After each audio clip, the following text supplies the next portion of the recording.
ces petits analyseurs logiques en valent-ils la peine? Bien, il était temps que j'en mette un à l'essai. Je vais pouvoir répondre à la question. Bidouilleur, salut, 8 pistes. Oh mon Dieu. Le condensateur électrolytique. One wire.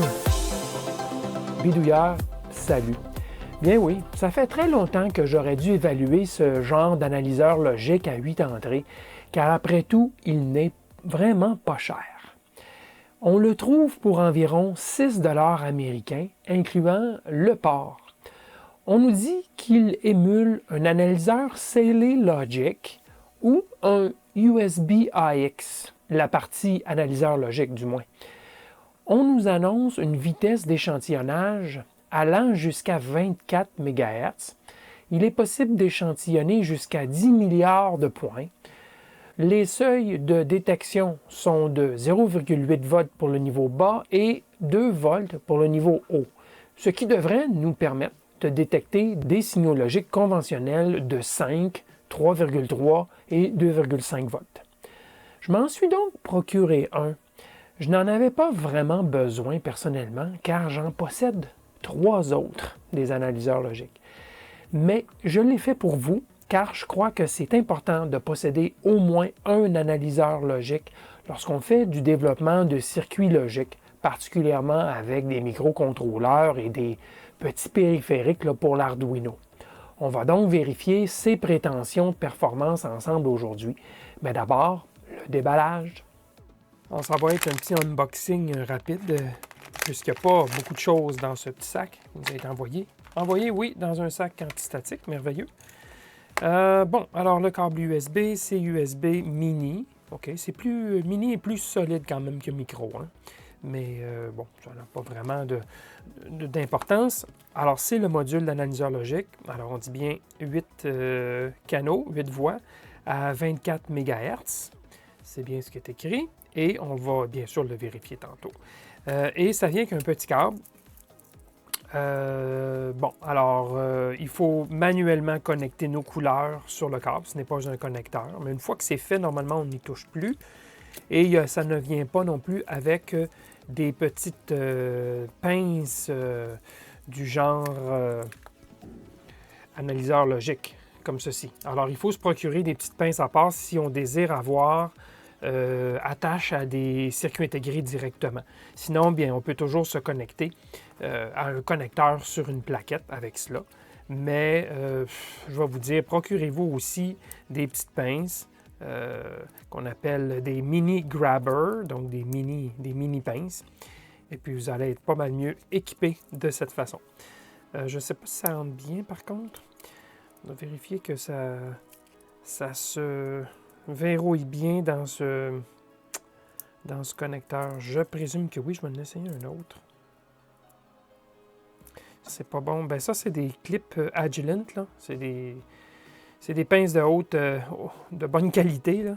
Mais ça ne fonctionne pas bien avec celle-ci. J'essaierai avec les autres, d'autres pinces moins chères qui se vendent couramment pour voir si ça fonctionne mieux. Bon, quoi qu'il en soit, le problème de ce genre de câble, c'est que c'est plutôt court et c'est plutôt rigide. Alors, ce que vous voudrez probablement faire, c'est séparer les fils, tout simplement. Et vous faire un code de couleur. Donc, les séparer, c'est pas difficile, on a juste à tirer. Hein? On tire et ça se défait. Alors, les séparer, au moins, en tout cas, jusqu'à peut-être une certaine distance, puis on peut peut-être mettre un peu de colle ici pour empêcher que ça se défasse davantage, là, mais ça va être beaucoup plus facile de manœuvrer les fils lorsqu'ils sont séparés que lorsque c'est un ruban comme ça. C'est le gros problème des petits analyseurs logiques de peu de qualité. Les fils sont assez rigides. C'est quelque chose qui peut être vraiment amélioré. Vous pouvez vous en construire ou en obtenir un autre, là, sans problème. Alors, habituellement, on met le noir sur la masse. D'accord? Donc, ground. Juste ici, dans le coin en bas. Alors, je vais faire entorse à ce que je fais habituellement. Je vais l'ouvrir tout de suite pour qu'on regarde ce qu'il y a à l'intérieur, puisque c'est si facile. Il y a simplement un petit couvercle à retirer comme cela. On va pouvoir voir ce qu'il y a en dedans. Oh, quand même, c'est assez complexe, assez équipé. Alors, je me suis approché pour qu'on voit mieux qu'est-ce qu'il y a. Bien, il y a ici un microcontrôleur, hein, la plus grosse pièce. C'est un CY7C680-013, donc 693. C'est un microcontrôleur qui est construit avec support USB direct. Donc, c'est d'où l'intérêt d'utiliser ce microcontrôleur. Donc, c'est un microcontrôleur avec quand même passablement de mémoire RAM interne, mais n'a pas de flash. Et donc, ici, il y a un flash qui télécharge le programme lors de la mise sous tension. Ici, on a un transceiver, c'est la série 74, 74245. C'est un transceiver à 8 bits. Et c'est ça qui interface et protège le microcontrôleur avec les entrées de l'analyseur logique. Alors, c'est un transceiver. Je ne sais pas pourquoi on utilise un transceiver, mais on doit l'utiliser seulement en mode réception, bien sûr, puisqu'on détecte les signaux logiques qui arrivent. Ça protège et avec des résistances pour limiter le courant, on peut arriver avec des tensions beaucoup plus hautes que 3,3 volts, en autant que le courant est limité à l'entrée du 245. Et donc, ça va protéger le microcontrôleur. Alors, même si le tout est alimenté à 3,3 volts, on peut arriver avec des signaux 5 volts, en autant que l'entrée ici est bien construite. D'accord? Il n'y aura pas de problème. Ça va tolérer des tensions plus élevées. Alors, c'est essentiellement ça. Le micro fonctionne à 24 MHz, d'où le cristal ici, marqué 24 MHz. Je ne sais pas si c'est très clair à cause des reflets, là, mais voilà, c'est vraiment 24 MHz. Régulateur 3,3 volts juste ici, en noir. Et donc, c'est essentiellement cela. Pas beaucoup de matériel. C'est drôle, je me serais attendu à ce que ce soit un FPGA plutôt qu'un microcontrôleur. Mais non, ils ont bâti ça avec un microcontrôleur. Probablement qu'ils utilisent des interruptions, des routines d'interruption sur ces broches. Alors, si le microcontrôleur roule à 24 MHz, je doute très fort que l'analyseur logique puisse mesurer des signaux à 24 MHz. En tout cas, on va le vérifier. Alors voilà, je me suis connecté mon analyseur logique. J'ai en effet séparé un peu plus les fils là, pour rendre ça plus facile.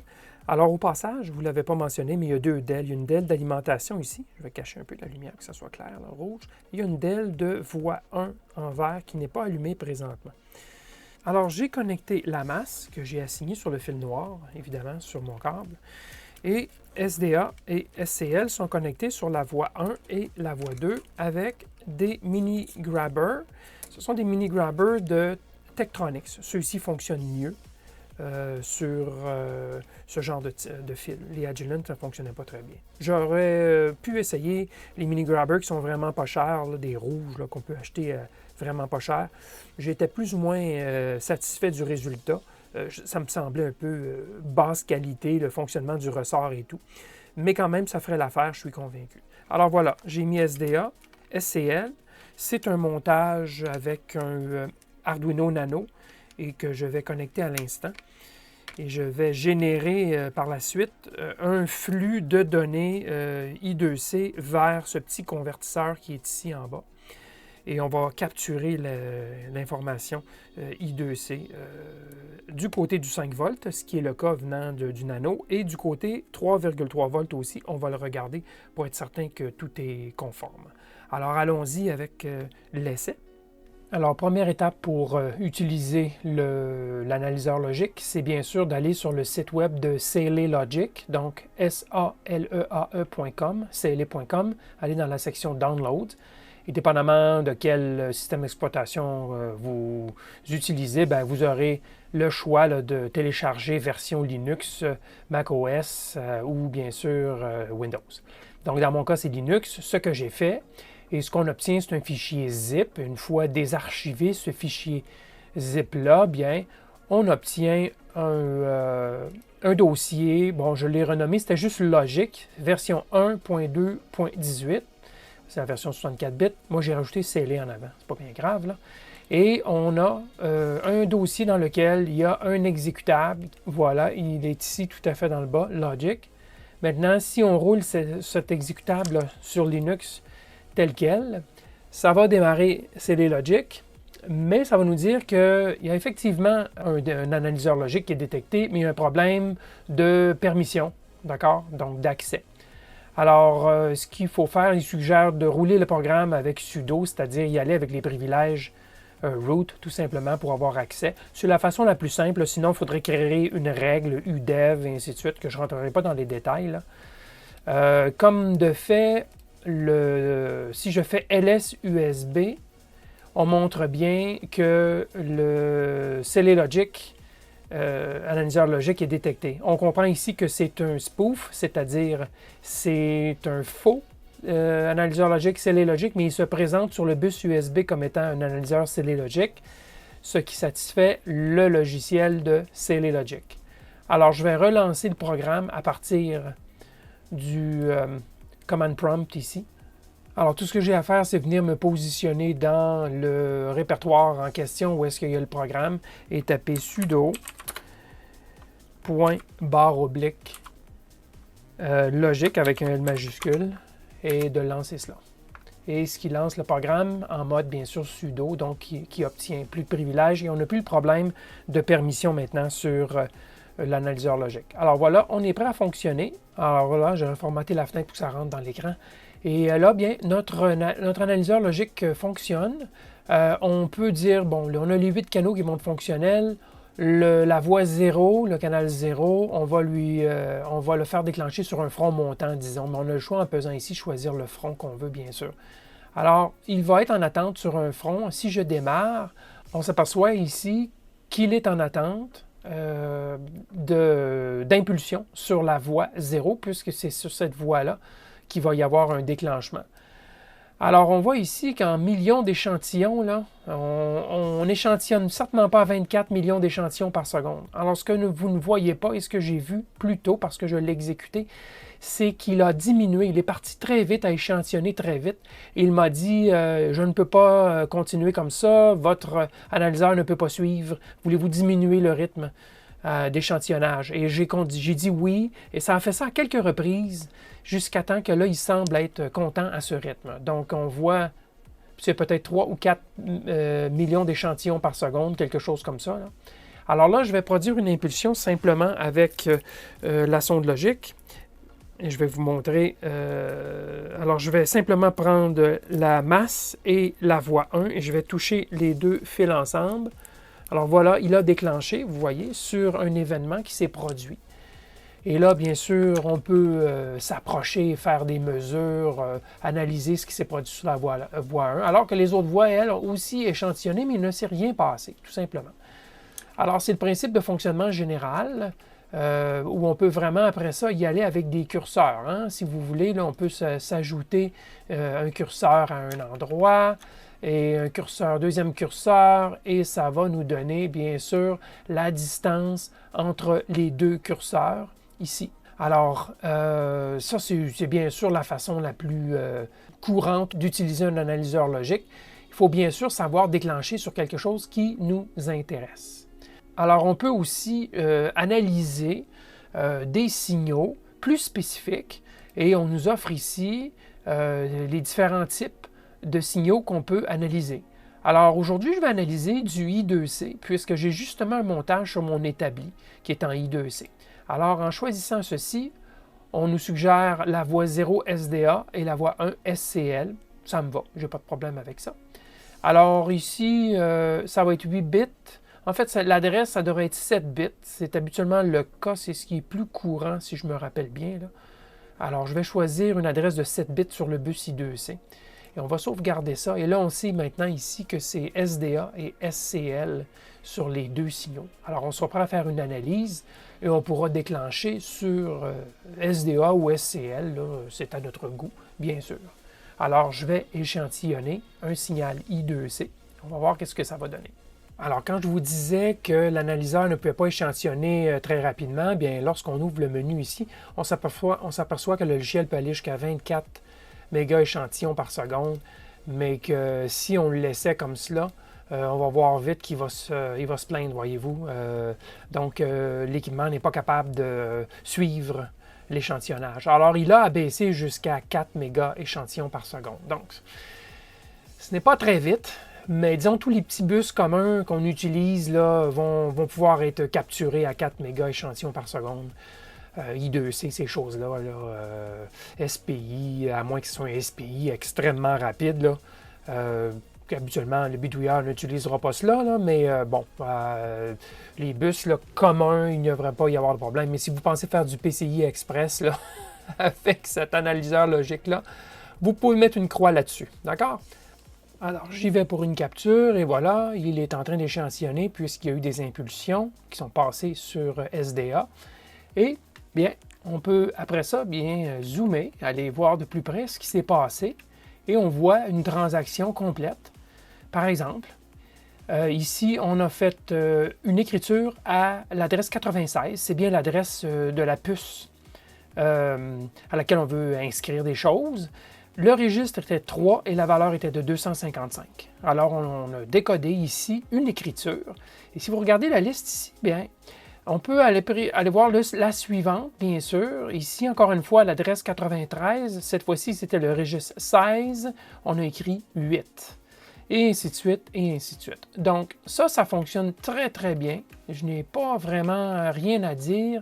On voit toutes les transactions qui ont eu lieu, les écritures dans la puce en question. Et ici, c'était des lectures à répétition de statut. Ça n'a pas d'importance. C'est, encore une fois, on lisait l'adresse 96. Alors, voilà. Ça, c'est le décodage I2C. Ça fonctionne très bien du côté 5 volts. Je présume que ça va bien fonctionner du côté 3.3 volts, mais essayons-le. Alors, j'ai branché en simultané maintenant sur la voie 2 et la voie 3 le côté 3,3 volts pour voir si on va avoir des images identiques sur l'analyseur logique pour le 5 volts et le 3,3 volts. Alors, allons-y. On va voir s'il va nous montrer les signaux. Oui, effectivement. Alors, j'ai inversé les voies 2 et 3, là, mais on voit bien que c'est identique et que le taux d'échantillonnage ne permet pas de percevoir aucun délai entre les signaux là, du côté, par exemple, 3,3 par rapport au côté 5 volts. Là. Alors, il fonctionne tout aussi bien en 3,3 qu'en 5. Il ne semble pas y avoir de difficulté. J'aurais pu déclencher, bien sûr, sur la voie 2 ou la voie 3, mais ça n'aurait rien changé puisque les signaux sont bel et bien nets. Il n'y a pas de problème. Les fronts semblent être bons, même à 3,3 volts, pour que l'ensemble puisse décoder soit à 5, soit à 3,3. Alors maintenant, est-ce qu'il y aurait possibilité de tester à 2,5 volts? Mon petit convertisseur, je pourrais peut-être l'alimenter à 2,5 volts plutôt qu'à 3,3 volts. Convertisseur 5 à 3,3 pour le bus I2C. À ce moment-là, on va produire des pulsations à 2,5 volts. Alors, c'est quelque chose à essayer. Alors, ce que je viens de faire, vous voyez ici, à 2,5 volts d'alimentation, donc d'amplitude, et il a très bien détecté les changements de niveau logique, même avec une logique de 2,5. À 1,8, là, je ne crois pas que ça fonctionnerait par contre. Là. On tombe trop bas par rapport au seuil, mais à 2,5, ça fonctionne. Alors maintenant, on va tester un peu les limites de l'instrument.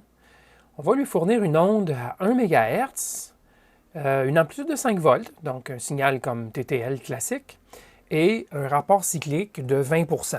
On indique 19,5 ici, là, on est très très près. D'accord? Alors, on va pouvoir mesurer ce signal-là et on va voir comment l'instrument va faire pour livrer ce signal à 1 MHz, compte tenu qu'il échantillonne à 4 méga-échantillons par seconde. Donc, on s'attend à ce qu'ils prennent 4 échantillons durant un cycle, autrement dit, de l'onde vue ici, sur l'oscilloscope. Alors là, j'échantillonne ce signal pendant une seconde et on a ici le résultat. Je vais le grossir un petit peu pour que ce soit peut-être plus clair pour vous. Bon, voilà. Alors ici, ce qu'on voit, si on fait des mesures, c'est que, bon, ça semble être très bien, 0,75, 0,25, ce qui fait 1 microseconde, donc 1 MHz. Bon, alors là, c'est fidèle, on est à 1 MHz. Si je recule beaucoup, il y a des trous ici, pendant l'échantillonnage. Alors pourquoi? Grosse question, je ne le sais pas. Mais on voit qu'il y a eu quand même des petits événements où il y a eu un petit problème d'échantillonnage. Et ce n'est pas dû au fait que ça va trop vite. Alors ça ici, point d'interrogation, je ne sais pas c'est quoi.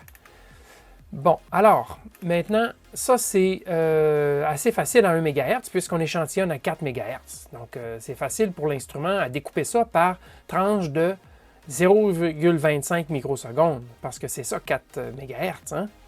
Alors maintenant, je vais mettre 1,1 MHz. Voilà, 1,1 MHz. On va retourner échantillonner dans Sealy Logic. C'est parti, on échantillonne pour 1 seconde et on regarde le résultat. Oups! 1,5. Regardez comme c'est irrégulier, là. 1,5, 0,75, 0,5, 1,5. Ouf! C'est comme s'il manquait des impulsions ici.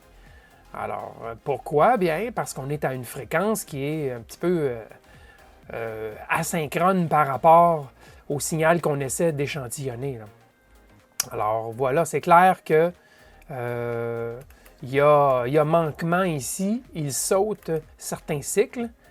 Et c'est attendu parce que l'échantillonnage ne se fait pas aligné exactement sur l'onde. Alors, occasionnellement, il manque des impulsions, juste du fait que l'onde n'est pas exactement à 1 MHz. OK. Alors là, vous voyez déjà les limites de l'appareil. Et si je zoom out, bien là, voyez-vous, il n'y a pas de manquement ici. Il n'y a pas eu de manquement là, pendant une certaine période. Alors, l'instrument n'est pas rentré en synchro avec l'onde pendant une certaine période du temps. Okay? Ici, parce que l'onde glisse toujours par rapport au point d'échantillonnage. C'est ce qui arrivait avec l'autre onde. Il y avait un léger glissement de la fréquence d'échantillonnage par rapport à la fréquence fournie. Et il y avait une période où il n'y avait pas d'échantillon parce que ça tombait dans une mauvaise fenêtre. OK, maintenant je vais mettre 100 kHz. On va se dire 100 kHz, ça devrait être bon. On devrait quand même être capable d'avoir une bonne résolution. Ça donne beaucoup d'échantillons, 40 échantillons par cycle. Alors, me voici à 100 kHz, même rapport cyclique de 20 %, amplitude 5 volts, 100 kHz. On va aller échantillonner cela. Voilà. Alors là, on a effectivement une bien meilleure résolution. On dit cela, là, regardez, c'est 8 microsecondes le niveau bas et 2 microsecondes le niveau haut. Donc, l'ensemble des deux fait 100 kHz avec 20 % de rapport cyclique. Parfait. On va les regarder un petit peu plus en détail. Alors, regardez ici, par exemple. Ici, au lieu d'avoir 8 microsecondes et 2 microsecondes, j'ai 8 microsecondes, mais 2,25 microsecondes. Ce qui donne donc une fréquence autre, ça serait comme 97 kHz. Alors, pourquoi 2,25? Bien, on le voit ici, c'est la résolution d'échantillonnage. 0,25 microsecondes, c'est l'équivalent c'est 1 sur la fréquence de 4 MHz d'échantillonnage. Donc, vous voyez, c'est sa résolution. Parfois, il va lire 2, parfois, il va lire 2,25. Et la même chose pour le 8. Parfois, il va lire 8, parfois, il va lire 8,25, parfois, il va lire 7,75. Alors, ça, c'est la résolution. Alors, même à 100 kHz, on ne peut pas se fier totalement à la lecture du temps. Bien sûr, on voit les événements. Il n'y en a pas manqué d'événements. Okay? Ça, c'est correct. Mais il faut faire attention car la lecture, on est limité par la résolution de l'appareil tout simplement qui est de 0,25 microsecondes, donc 250 nanosecondes. Okay? Alors ça, c'est une autre limite d'un appareil qui échantillonne à 4 méga échantillons par seconde. Il y a quand même quelque chose qu'il faut mentionner. On a vu que en continu, ce n'était pas possible d'utiliser plus haut que 4 méga échantillons par seconde. Par contre, lorsqu'un événement est court et qu'on peut l'échantillonner rapidement, c'est-à-dire qu'on n'a pas à attendre longtemps avant que l'événement se produise, on peut monter la vitesse d'échantillonnage jusqu'à un certain point. Par exemple, je peux essayer ici à 16 méga échantillons par seconde pour 1 centième de seconde sur une onde qui est continue, et ça va fonctionner. Si je m'approche, je vais être capable, vous allez voir, je vais avoir une résolution qui est quand même assez bonne là-dessus. Il y a moyen d'aller chercher, voyez-vous, là, une résolution plus grande sur la mesure des impulsions. Jusqu'à une certaine limite, bien sûr, voyez-vous, j'injecte 1,1 MHz, et il me donne 1,143, en estimé, bien sûr, sur ce qu'il a mesuré. Et d'un cycle à l'autre, 1,067. Si vous voyez la résolution là, qui n'est plus de 0,25 dans ce cas-ci. Elle est plus fine parce que j'ai monté le taux d'échantillonnage. Alors ça fonctionne en autant que, par exemple, si vous échantillonnez un bus I2C qui est en constante action, puis que vous prenez une courte durée, ça va fonctionner. Par contre, si vous voulez tomber en attente d'un signal pour le déclenchement, bien rapidement on frappe le mur. On nous dit que l'appareil ne peut pas garder l'échantillonnage à cette vitesse-là constant, pas capable de suivre. Donc, il y a moyen d'utiliser à des vitesses plus rapides, mais il faut que ce soit des cas très particuliers où il y a toujours du trafic. J'ai mis 0,01 seconde, mais peut-être que même à 0,1. Bon, plus long vous mettez, évidemment, le plus bas vous allez devoir descendre la vitesse d'échantillonnage. Alors, c'est quand même, il fallait que je le dise, là, parce qu'il faut quand même rendre à César ce qui lui appartient. C'est capable d'échantillonner à une vitesse plus rapide, mais pour des courtes durées et il faut que ça soit rapidement déclenché. Mais alors, si l'oscillateur est de 24 MHz sur le microcontrôleur et que sa vitesse maximale d'opération interne est de 48 MHz, en utilisant le diviseur par 0,5, donc multiplicateur par 2, comment est-ce qu'on peut échantillonner à 24 méga échantillons par seconde, sachant que le microcontrôleur fonctionne à 4 coups d'horloge par instruction? C'est impossible à travers le microcontrôleur de faire un échantillon, même à courte durée comme on l'a vu, à travers le microcontrôleur qui fonctionne à 48 MHz. Bien, il y a un canal à part.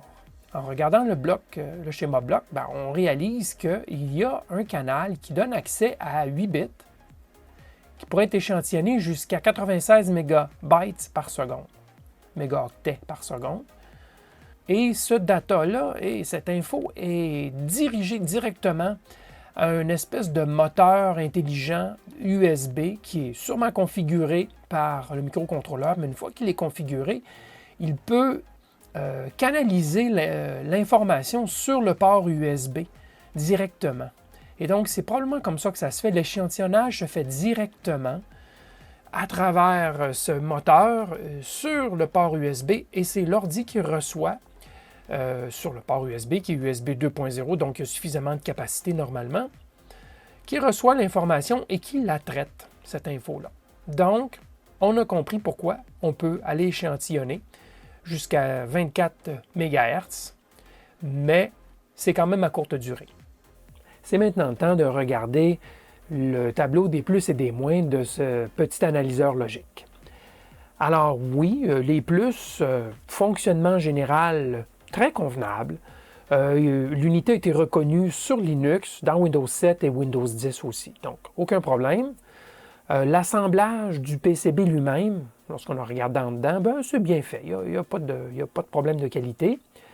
Pour ce qui est de la fréquence d'échantillonnage en continu, ben, c'est de 4 méga échantillons par seconde et de 24 méga échantillons, mais vraiment en courte rafale là, immédiate. On ne peut pas attendre un déclenchement plus tard. Je crois que ça dépend aussi de l'ordinateur utilisé, de sa capacité à digérer l'info reçue directement de l'analyseur. Ensuite, l'analyseur est compatible avec le logiciel CeleLogic. Je ne l'ai pas essayé en mode émulation USB AX, tel qu'il l'annonçait, car le logiciel CeleLogic fait tout ce que je crois qui est nécessaire avec cet analyseur. Et je ne suis vraiment pas convaincu, après avoir regardé le manuel du USB AX, là, que le logiciel venant avec le USB AX apporte quoi que ce soit de mieux que le logiciel de CeleLogic. Bon, il est possible d'échantillonner jusqu'à 10 milliards de points. Je ne crois pas qu'il y ait vraiment de limite en réalité. À mon avis, c'est simplement le logiciel lui-même, la mémoire vive de l'ordi et l'espace disque dur qui pourrait limiter la durée de l'échantillonnage, pas vraiment l'analyseur lui-même. Ensuite, l'analyseur était emballé dans un sac antistatique, ce qui est très bien. Je dois le noter à chaque fois que je vois cela. Et finalement, ben, c'est vraiment pas cher. Ça inclut même le câble de mini USB.